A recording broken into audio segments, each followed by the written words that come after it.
Moses Austin shared many characteristics with his biblical namesake. Both blazed trails later followed by their people to new homelands.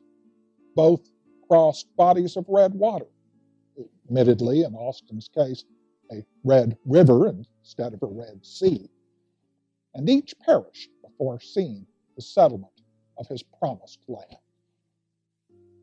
As a young man, Austin had a hard time staying put.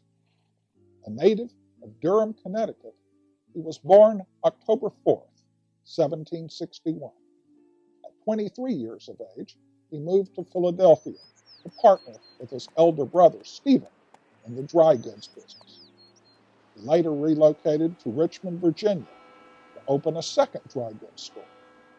In 1785, he married Mary Brown, the daughter of an affluent iron mining family. And it was in mining that Austin made his mark. Always ambitious, Austin started his own concern in southwestern Virginia. In 1789, he traveled there to inspect a lead mine site, which showed great promise. In 1791, his family had joined him in present-day Wythe County. Moses, his brother Stephen, and several other business partners developed the region. The tiny village around the mines became Austinville. To enhance the productivity of his venture, Moses imported experienced British miners and smelterers, so important were Austin's innovations that he became one of the principal founders of America's lead industry. Scholars of this commerce refer to its second phase as the Moses-Austin period. Indeed, his advances continued to guide the industry until the introduction of heavy machinery in the mid-1860s.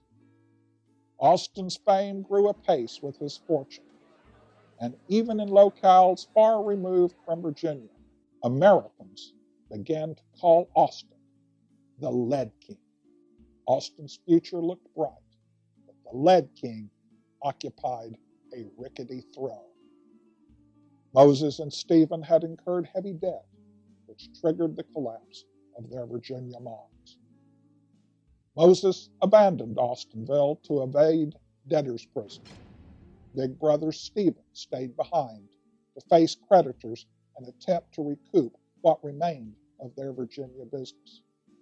Stephen resented that Moses had absconded, leaving him to manage the disagreeable consequences, and the brothers remained estranged for the rest of their lives.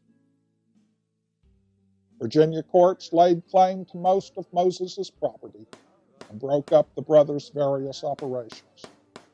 To escape the heavy hand of the law, he left town, the county, the state, even the country. The former Lead King cast about for a suitable place of exile. And he found one.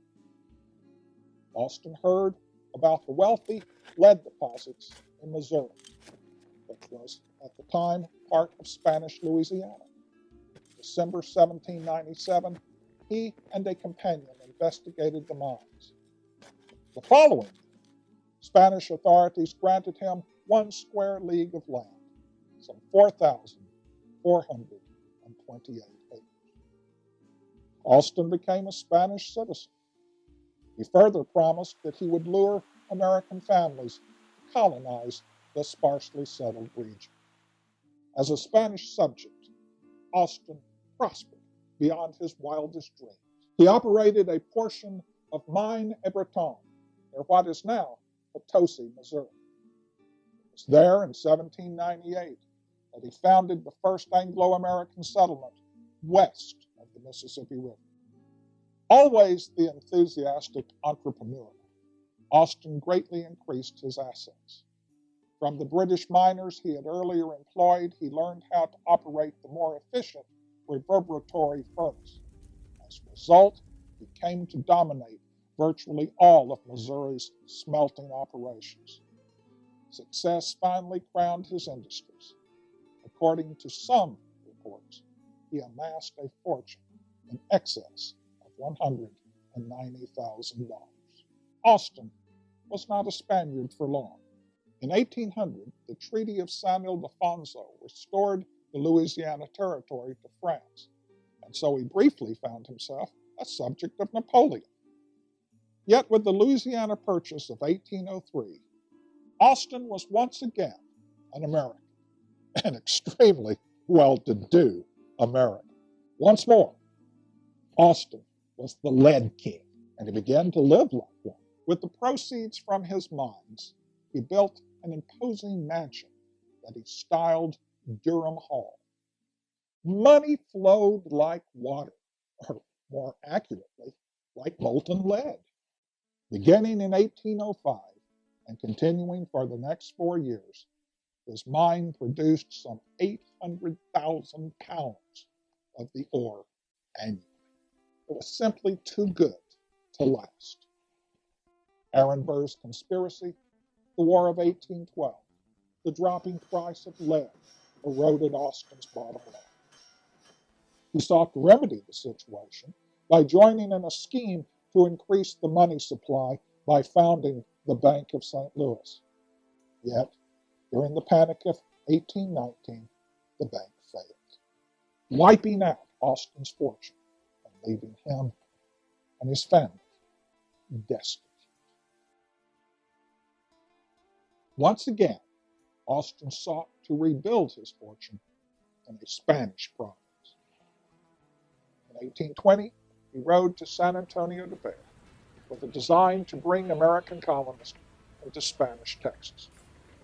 Unimpressed, Governor Antonio Maria Martinez spurned the scheme and ordered Austin out of the country.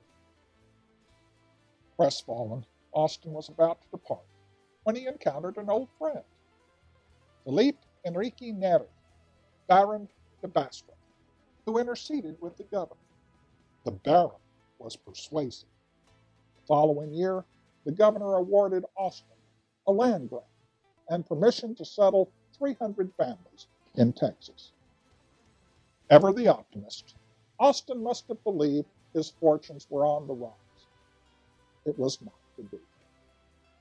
On his return trip, he contracted pneumonia and died shortly after arriving in Missouri. His son, Stephen F. Austin, would ultimately realize the colonization plan. Moses Austin was only the first of his type, one common in Texas law. The wildcat, the schemer and dreamer who found it easier to amass a fortune than to hold it. It would vex him to learn that nowadays his countrymen chiefly remember him as the sire of Stephen F. Austin. Veiled in the shadow of his illustrious offspring, the recognition for which he yearned still eludes him. Yet, both in temperament and aptitude, it was the son, not the father, that Providence had marked for greatness. Moses cleared a path into the wilderness, but had christened his heir with remarkable prescience. His middle name was Fuller.